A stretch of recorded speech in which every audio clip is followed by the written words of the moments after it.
اس لیے فاصلے تھے. دیکھیں ان کے اب بیٹے آ گئے, بچے آ گئے دونوں کے, دونوں کے جنہوں نے 30 سال لوٹا ان کے اب بچے آ گئے. اب بچوں کا کوئی تجربہ ہی نہیں ہے. انہوں نے ابھی سے نکلے تھوڑے سے, انہوں نے سمجھا کہ ان کے ساتھ بڑی پبلک ہے. انہوں نے وہ کیا, اور میں کہتا گیا, میں نے تو ملتان میں بھی ان کو کہا صرف اب مصیبت یہ کرونا پھیل رہی تھی اور اس کی وجہ سے ہمیں لوگوں کی جانیں بچانی تھی, اس لیے ہم ان کو اجازت نہیں دے رہے تھے. اور خاص طور پہ منار پاکستان کوئی رکاوٹ ہم نے نہیں ڈالی, حالانکہ کورونا کے کیسز بڑھ رہے تھے. میں اس لیے چاہتا تھا کہ یہ اپنا شوق پورا کر لیں, اور ان کو پتہ چل جائے گا کہ لاہور کے لوگ ان کے لیے نکلیں گے نہیں. وہ تب نکلتے ہیں جب وہ سمجھتے ہیں کہ کوئی ان کی عوام کی بات کر رہا ہے, ان کے حقوق کی بات. وہ کسی کی چوری بچانے کے لیے انہوں نے نہیں نکلنا تھا, اور مجھے پتا تھا. اب یہ جو ہوا جلسہ, اب جو رئیس کثر ہے نا, یہ جو اب آ رہے ہیں نا اسلام آباد, یہ لانگ مارچ, میں لانگ مارچ کا اسپیشلسٹ ہوں جی. میں ان کو دعوت دیتا ہوں صرف ابھی اس لیے نہیں کیونکہ وہ کرونا بھی ہے, اور اللہ کرے یہ تھوڑا وہ پتہ ہے کب آئیں گے اسلام آباد, جب آپ استعفیٰ نہیں دیں گے. تو آپ استعفیٰ دے رہے ہیں, ان کے اس مطالبے کو کیسے رسپونڈ کریں گے؟ میں کہتا ہوں کہ اگر وہ لانگ مارچ کر دیں تو پتہ چل جائے گا کہ استعفیٰ مجھے دینا پڑے گا یا ان کو دینا پڑے گا, کیونکہ جو رئیس کثر ہے نا, یہ جو بچ کے ہے نا آپس میں جو ان کی لڑائیاں شروع ہو گئی ہیں, اب وہ ایک دوسرے کو بلیم کر رہے ہیں. جو رئیس کثر ہے وہ یہ لانگ مارچ میں نکلی. اور میں ایک چیلنج کرتا ہوں جی کہ یہ ہفتہ گزار گئے نا یہاں, میں نے تو 4 مہینے 126 دن گزارے تھے, یہ ہفتہ گزار گئے وہاں. میں تب ان سے واقعی پھر میں سوچنا شروع کر دوں گا استعفے کا. یہ ہفتہ گزار گئے, وہ اس لیے نہیں گزاریں گے کہ ان کے پاس لوگ چل کے نہیں آئیں گے, ہمارے پاس عوام ہمارے ساتھ تھی, اس لیے ہم 126 دن گزار گئے. ایک مولانا فضل الرحمان نے وہ مدرسہ کے بچے بلا لینے ہیں, وہ بھی ہفتے کے بعد انہیں گزار سکیں گے. آپ 126 دن بیٹھے, اس کے باوجود آپ استعفیٰ میاں نواز شریف کا نہیں لے سکے, تو کیا اس لیے آپ بھی ان کو استعفیٰ نہیں دیں گے؟ اور اینڈ رزلٹ مذاکرات ڈائیلاگ پر ہی آیا تھا سر. پارس, میں نکلا تھا, مجھے پتا تھا انہوں نے دھاندلی کی ہے 2013 کے الیکشن میں. میں نے صرف 4 حلقے مانگے تھے ان سے. میں نے ہماری ٹوٹل 133 پٹیشنز تھیں, ان میں سے ہم نے کہا 4 پٹیشنز کا اگر کھول دو, تاکہ میں نے کہا 2018 کا الیکشن ٹھیک ہو. پھر آپ انہیں انگیج نہیں کریں گے لانگ مارچ اور دھرنے اور یہ احتجاج سے پہلے؟ انہیں آپ 2 دفعہ مذاکرات کی دعوت دے چکے ہیں, لیکن آپ نے کچھ دیر نہیں کر دی, اور جب دیر کرتے ہیں تو معاملات خراب ہوتے ہیں. اب انگیج کریں گے آپ انہیں کوئی عنقریب؟ ان کو انگیج کرنا کیا ہے؟ اسمبلی تیار بیٹھی ہے, ہم ہیں پہلے دن سے کہہ رہے ہیں ہر بات چیت کرنے کے لیے ہم تیار ہیں, لیکن ان کا انٹرسٹ وہ نہیں ہے. یہ سمجھ رہے ہیں کہ یہ ڈرامے کر کے اور لانگ مارچ, یہ مجھے کسی طرح NRO لے لیں گے. جب میں پہلی میری قوم سے میں نے خطاب کی, میں نے اس میں 2 چیزیں کی. میں نے کہا نمبر 1, یہ سارے جمہوریت کے نام پہ اکٹھے ہوں گے جب احتساب شروع ہوگا, اور یہ سارے کہیں گے جمہوریت خطرے میں اور ملک خطرے میں. اور دوسرا میں نے کہا کہ ان کے جو مفادات ہیں, جو ان کے انٹرسٹ ہیں, وہ پاکستان کے انٹرسٹ کے اپوزٹ ہے, تضاد ہے. یہ چاہیں گے کہ چوری بچاؤ, پاکستان کا انٹرسٹ ہے رول آف لا ہو, یہاں قانون کی بالادستی ہو, یعنی طاقتور اور کمزور کے لیے ایک قانون ہو. تو ہمارا یہ انٹرسٹ ہے ان کا. تو آج یہ مجھے سارا پتا تھا یہ ہونا ہے. یہ جس آدمی نے 22 سال سٹرگل کی اور ان سب کو جانتا ہو, اس کو پتا تھا کیا ہونا ہے. آپ ان کو بٹھائیں, آپ ان سے بات کریں. دیکھیں جہاں یہ آپ سے NRO مانگتے ہیں فوراً کھڑے ہو جائیں اور عوام کو بتائیں کہ دیکھو یہ NRO مانگ رہے ہیں, جیسے پہلے بتایا وہ 34 شکوں کا. لیکن ان کو دعوت تو دیں سر, یہ تو گورنمنٹ کا کام ہوتا ہے سر. نہیں پارس, وہ جو انہوں نے جو NRO مانگا تھا, یہ وہ تو انہوں نے لکھ کے دے دیا نا. انہوں نے سمجھا کہ فیٹف کے اندر پاکستان بلیک لسٹ میں جانے لگا ہے, تو عمران خان بلیک لسٹ سے بچنے کے لیے ہمیں NRO دے دے گا. انہوں نے وہ لکھ کے دے دیا. پہلے تو زبانی بات کرتے تھے, انہوں نے وہ لکھ کے چیزیں دے دی. اس کے بعد یہ کیا کہہ رہے ہیں, یہ آج کیا کہہ رہے ہیں, آپ یہ ذرا یہ سن لیں. یہ جب جلسے کہتے جی کہ عمران خان تو پتلا ہے, ہم اصل میں بات کر رہے ہیں وہ اسٹیبلشمنٹ سے ان کو, یعنی یہ کہہ یہ رہے ہیں کہ فوج کے اوپر پریشر ڈال رہے ہیں کہ ایک ڈیموکریٹک گورنمنٹ کو ہٹا دو. یہ ہے ڈیموکریٹک موومنٹ. آپ ڈیموکریٹک الیکٹڈ پرائم منسٹر ہیں, جب یہ بار بار آپ کو جعلی یا کٹ پتلی یا پھر سلیکٹڈ کہتے ہیں, سر آپ کو غصہ نہیں آتا یا آپ ہنس کے ٹال دیتے ہیں ان چیزوں کو؟ پارس, یہ سن لیں ذرا, آپ عوام کو سمجھ آنی چاہیے کہ یہ جو اپنے آپ کو ڈیموکریٹس کہہ رہے ہیں اور یہ ڈیموکریٹک موومنٹ کہہ رہے ہیں, یہ کس کو اپیل کر رہے ہیں؟ ان کو پتا ہے کہ عمران خان نے تو ہلنا نہیں ہے.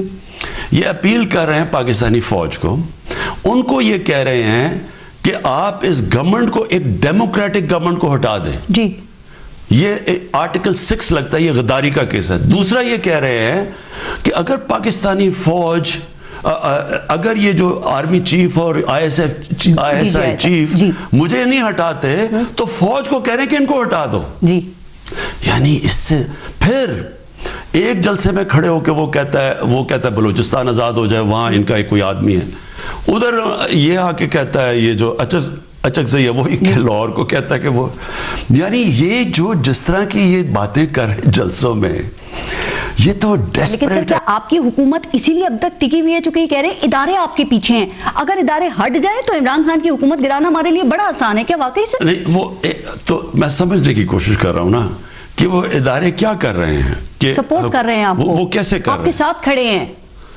پاکستان کی فوج ایک گورنمنٹ کا ایک ادارہ ہے, وہ میرے نیچے ہیں. پاکستان کی فوج میرے اوپر نہیں بیٹھی ہوئی, میری نیچے ہے. میں ایک پاکستان کا الیکٹڈ پرائم منسٹر ہوں. جی, اور یہ کہنا کہ میرا ایک نیچے ادارہ مجھے گرا دے, یہ کوئی, مجھے یہ بتائیں کوئی کسی دنیا کی ڈیموکریسی میں یہ سنا ہے؟ آپ کی ایک تعریف ہے سر کہ آپ مشکل سوالات کو بھی فیس کرتے ہیں اور ان کا جواب دیتے ہیں. کبھی نہیں کہا گیا کہ پہلے سے سوالات بھیجو, ایون ٹاپکس نہیں پوچھے جاتے جب بھی آپ کا انٹرویو کیا ہے. میں اسی آپ کی خوبی کا فائدہ اٹھاتے ہوئے ایک سوال آپ سے پوچھنا چاہتی ہوں. اپوزیشن ہے یہ نیریٹو بلڈ کرتی ہے کہ باس آپ نہیں ہیں, باس آرمی چیف جنرل باجوہ ہیں اور آپ ان کو رپورٹ کرتے ہیں. تو سر اس سوال کو کیسے رسپونڈ کریں گے؟ دیکھیے پارس, کہنے کو تو آپ جو مرضی کہتے ہیں, لیکن اس چیز کا کوئی آپ کے پاس کوئی ایویڈنس تو ہوگی نا کہ میں یہ کیوں کہہ رہا ہوں. یعنی کوئی مجھے ایک چیز بتائیں کہ میں نے کوئی چیز ایسے کی ہو جو کہ میرے, یعنی جو میرے منشور کے خلاف ہے, جو اس کے خلاف جو کسی پریشر میں آ کے کوئی میرے کیریکٹر کے اگینسٹ کوئی چیز میں نے کی ہے. مجھے کوئی ایک چیز بتا دیں, کوئی ایسی چیز بتائے نا. کوئی آپ, اگر میں آپ کے پورے الزام لگا رہا ہوں کسی وجہ سے لگاؤں گا نا, ایسے تو نہیں لگاؤں گا. میری ابھی تک میں آپ کو بتاؤں, جو چیز میری گورنمنٹ کرنا چاہیے, جو ہماری پالیسیز ہیں, جو میرے منشور میں, اور میرا آپ منشور اٹھا کے پڑھیں, پاکستانی فوج اور پاکستان کے سارے ادارے میرے ساتھ کھڑے رہے. کوئی ایسا ادارہ نہیں ہے جس نے میری مدد, اور یہ جو ہم 2 سالوں میں اس مشکل وقت سے پاکستان کو آج نکالا ہے, جو ہم نے کرونا کے اندر, آج دنیا اکنالج کرتی ہے کہ پاکستان وہ ملک ہے 5-6 ملکوں میں سے بہترین طریقے سے اپنے ملک کو, لوگوں کی جانیں بھی بچائیں اور دوسرا اپنی معیشت کو بھی بچا لیا. اگر پاکستانی فوج اور ادارے میرے ساتھ نہ کھڑے ہوتے, میں اکیلا کیا کر سکتا تھا؟ کے حوالے سے آرمی چیف جنرل باجوہ اور DG ISI جنرل فیض حمید, آپ نے کام کے حوالے سے ویسے ان کو کیسا پایا ہے؟ کیونکہ آپ سے پہلے جو حکمران تھے نا, ان کو ان سے بڑی شکایتیں تھیں, خاص طور پہ DG ISI سے. دیکھو, پہلے تو میں آپ کو بتا دوں, پہلے حکمرانوں کو ان سے شکایتیں کیا ہیں. یہ سارے, ان کی ساری تاریخ یہ ہے کہ اسٹیبلشمنٹ کی گود میں پلے. یہ شریف, جنرل جلانی اور ضیاء الحق کے, جس طرح میں نے تو دیکھا ہوا نا, جنرل ضیاء الحق جب آتے تو وہ اتنا جھک جاتے تھے کہ لگتا تھا کہ پتہ نہیں آپ ان کے جوتے نہ پالش کو شروع کر دیں. ہم نے تو اپنی آنکھوں سے دیکھا اس کو. ایک آدمی جس کو سیاست کی الف بے نہیں آتی تھی, وہ ایک پھلوں کے ٹوکرے DCs کے کمروں کے باہر لے کے جاتا تھا, اس کو اٹھا کے جب پہلے فائنانس منسٹر بنایا اور جب چیف منسٹر بنایا, ہم نے دیکھا اس کو کہ مینوفیکچر کیسے کیا پاکستان کی فوج نے. اس کو ایک بنایا پیپلز پارٹی کے خلاف, کیونکہ اصل تو پارٹی پاکستان میں ایک ہی تھی, پیپلز پارٹی. جنرل ضیاء نے پیپلز پارٹی سے ڈر کے اس کو تیار کیا. مجھے 1988 میں ضیاء الحق نے میسج پہنچوائی اپنے بیٹے کے ذریعے, چھوٹا بیٹا جو تھا ان کا انوار, کہ میں آپ کو پاکستان میں وزارت دینا چاہتا ہوں, آپ پاکستان آ جائیں کیونکہ یہاں ہمارے پاس کوئی ہے نہیں. مجھے کہتا ہمارے پاس کوئی, اور واقعی اگر نواز شریف کوئی بنانا تھا تو سمجھ رہے ہیں کہ کیا حالات ہوں گے ان کے. تو انہوں نے اس کو بنایا. پھر 1990 میں وہ جنرل ISI کے ہیڈ دورانی کی سٹیٹمنٹ ہے سپریم کورٹ میں, کیسے پیسے دیے اس کو, نواز شریف کو اور IGI کو بنانے کے اندر. تو یہ سارا یہ تو پلے ہوئے ہیں اسٹیبلشمنٹ کے اوپر. لیکن جس طرح یہ اپنی تقریر میں میاں صاحب جس طرح آرمی چیف اور DGISI کو مخاطب کرتے ہیں، ان سے حساب کتاب مانگتے ہیں، سر بطور PM کبھی آپ کو یہ انفارمیشن ملتی ہے اس طرح کی کہ فوج کو اس کو لے کر بڑی ایگریسو ہے، ان میں بڑا ریاکشن ہے، انہیں بڑا غصہ آتا ہے کہ ان کے آرمی چیف کو اس طرح سے مخاطب کیا جا رہا ہے جو کہ بڑا ڈسپلنڈ ادارہ ہے فوج؟ تو میں آپ کو یہ بتا رہا ہوں کہ یہ جو بار بار فوج کو مخاطب کرتا ہے نواز شریف، اس کی وجہ ہے یہ فوج کا پروڈکٹ ہے، یہ فوج کی نرسری میں پلا ہوا ہے. اس کو کیا پتا تھا پالیٹکس کا؟ اس نے کون سی اپنی کوئی پارٹی بنائی ہے؟ اس نے جو پارٹی بنائی پھر اس نے رشوتیں دی. اس ملک کے اندر کرپشن شروع نواز شریف نے کی. سارے جوہر ٹاؤن کے پلاٹس دے کے تو اس نے پارٹی بنائی ہے. نان پارٹی بیسس پہ تو الیکشن ہوا تھا 85 میں. اس نے کیا کیا؟ اب کسی کی کوئی پارٹی تو تھی نہیں، اس نے پیسے دے کے تو پارٹی بنائی ہے. اس نے رشوتیں دے کے کرپشن کر کے اس ملک کا بیڑا غرق کیا، اور اسٹیبلشمنٹ ساتھ تھی اس کے. اور آپ نے باہر بھیج دیا. اب میں آپ کو بتاؤں، اسٹیبلشمنٹ ساتھ تھی.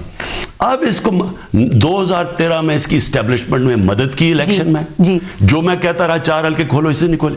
2018 میں اس کو تکلیف یہ کہ اسٹیبلشمنٹ نے پھر سے کیوں نہیں مدد کی. ان کو یہ نہیں ہے کہ ان کو پتہ ہے کہ الیکشن فری بہترین جو فیفن کی رپورٹ ہے، فیفن کی آپ رپورٹ پڑھ لیں، 2013 اور 18 کے الیکشن کی کمپیریزن دیکھ لیں کہ یہ بہت بہترین الیکشن ہوا. امپائر کی انگلی کی باتیں آپ اس وقت میں کرتے تھے سر، یہ کہتے ہیں آپ کو سپورٹ کر دیا انہوں نے. پارس میں آپ کو بتاؤں، پہلے یہ سننا ذرا. تو ان کا سب سے زیادہ کمپلینٹ اب فوج پہ یہ ہے کہ آپ نے ہماری مدد کیوں نہیں کی، اور اب ہماری مدد کریں اس گورنمنٹ کو گرانے کے لیے.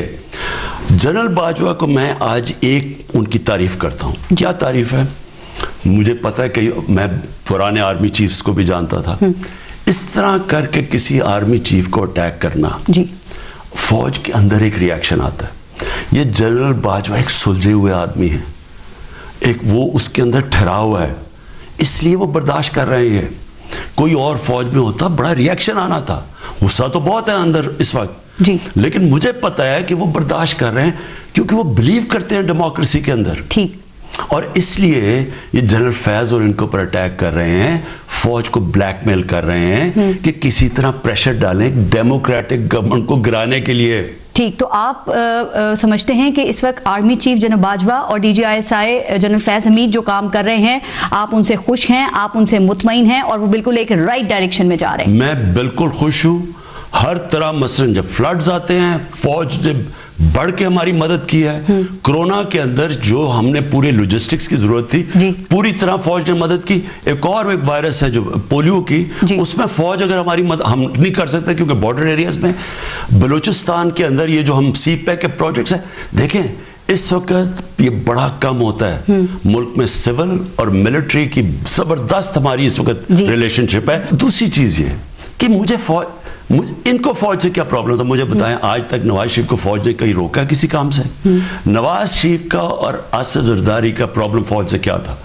وہ کیا تھا؟ وہ جو ایک ان کے ایک وہ ڈان لیکس کا کیس تھا اور ایک میمو گیٹ تھا زرداری کے دور. وہ کیا تھا؟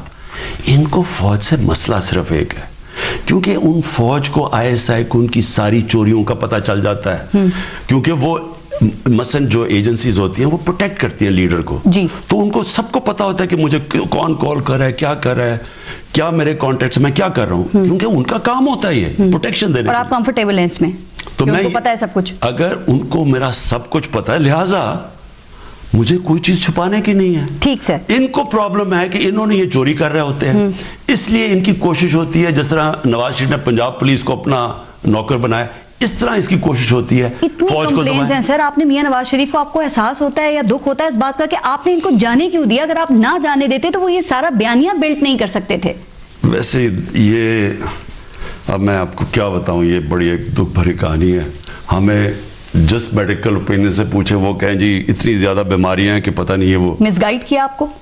اب کیا کہہ سکتے ہیں؟ جو آج اس کے حالات دیکھتے ہیں اور جو ہمیں انہوں نے رپورٹس دکھائی ہیں اس میں تو کوئی وہ تو آس پاس سے نہیں نظر آتا. تو بڑے حشاش بشاش ہیں، وہاں سے تقریریں کر کے آپ کو روزانہ آئے دن وہ للکارتے ہیں. سر ان ریسٹورنٹ میں کھانا کھا رہے ہیں، چہل قدمی کر رہے ہیں، نہ ان کی کوئی سرجری کی ڈیٹ پتہ چل رہی ہے، نہ ان کی کوئی پلیٹلیٹس کی تعداد پتہ چل رہی ہے. اور وہ دوسری طرف ان کے جو بیگیج مین تھے اسحاق ڈار، وہ بھی باہر بیٹھے ہیں, ان کے بچے بھی باہر بیٹھے ہیں, ان کے بھی 2 بیٹے باہر بیٹھے. کبھی سنا ہے کہ 3 دفعہ ملک کے پرائم منسٹر کے 2 بیٹے کہیں کہ جی ہم پاکستان کے شہری نہیں ہیں, ہم جواب دہ نہیں ہیں, اربوں روپے کی پراپرٹیز میں رہ رہے ہیں وہاں, وہ کوئی 8-9 ارب روپے کے گھر میں رہ رہا ہے وہ ایک بیٹا, وہ کہتے ہیں جی میں تو بہت بڑا کوئی بزنس مین تھا, میں جواب دہ نہیں ہوں. دونوں بھاگے ہوئے یہاں سے, ہمارے آنے سے پہلے کے بھاگے ہوئے ہیں, ڈار بھی مار کے, اس کے بیٹے بھی, ان کے بیٹے بھی. اور نواز شریف صاحب آپ کی موجودگی میں چلے گئے, سر ان کو واپس کیسے لائیں گے؟ آپ نے کہا تھا میں برطانوی وزیر اعظم بورس جانسن سے بات کروں گا, آپ نے کوئی بات کی, کوئی رابطہ ہوا, کیا جواب آیا؟ دیکھیں 2 طریقے ہیں, ایک ہے ایکسٹریڈیشن, وہ تھوڑا لمبا پروسیس ہے. وہ کس لیول پہ ہے ابھی؟ وہ تو اگر ہم کریں گے لیکن وہ تھوڑا پروسیس لمبا ہے. ہم چاہ رہے ہیں کہ اسے ڈپورٹ کروائیں. ڈپورٹ تو ابھی بلوا سکتے ہیں نا, تو خط لکھا تھا نا سر وہ برطانوی وزارت داخلہ کو پاکستان کی طرف سے, اور خبر یہ ہے کہ اس کا بھی حوصلہ افزا جواب نہیں آیا. کوشش کر رہے ہیں نا, ایکسٹریڈیشن تو ہم نے کرنی ہے وہ تو, لیکن اس کا صرف پروسیس لمبا ہے. ہم چاہ رہے ہیں اس کو ڈپورٹ کروائیں, وہ ابھی بلوا سکتے ہیں. شیخ رشید کہتے ہیں نکل گئے حکومت کے ہاتھ سے, اب صرف پچھتاوا رہ گیا ہے, واپس لانا مشکل ہے بہت. دیکھیں اب کیا کریں, ایک آدمی دھوکہ دیتا ہے. پہلے تو خیر NRO سائن کر کے چلا گیا تھا مشرف کے ساتھ سعودی عربیہ, وہ بھی جھوٹ بولتا رہا کہ میں نے کوئی سائن نہیں کیا, وہ آخر سعودی شہزادے نے آ کے بتایا کانٹریکٹ.